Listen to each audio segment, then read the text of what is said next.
Hello everybody, I am ChocolatierGames, and today I will take a look at Velocibox.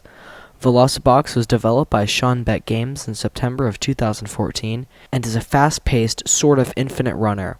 In this game, you control a little orange block, speeding through obstacles trying to collect little orange box crystal-looking things.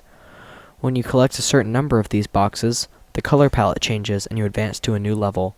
The levels aren't so much random segments as they are segments of a whole, and this is a good feature, and after time, you can build up muscle memory of the levels and advance more quickly.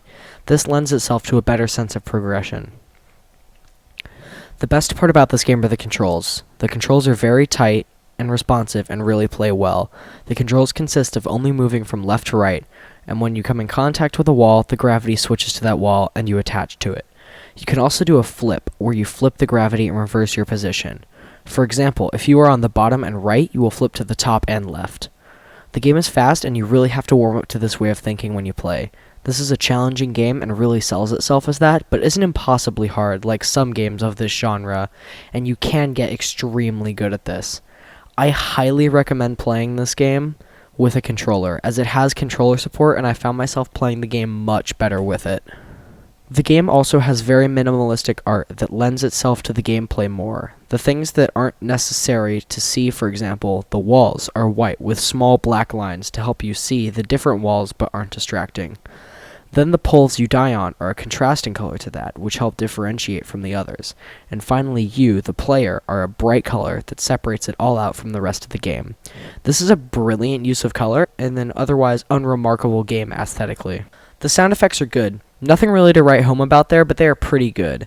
The music is high octane and really helps keep you psyched up for this game, but I don't have a lot of comment on these, but they're pretty good. There is, however, full voice acting for little segments, which help give the game a little bit more life and depth. Each time you collect a certain amount of crystals, you advance to the next level, which includes a few new things. For example, level 2 has walls of color that you need to dodge. Level 3 has moving poles that really ramp up the difficulty, and so on and so forth.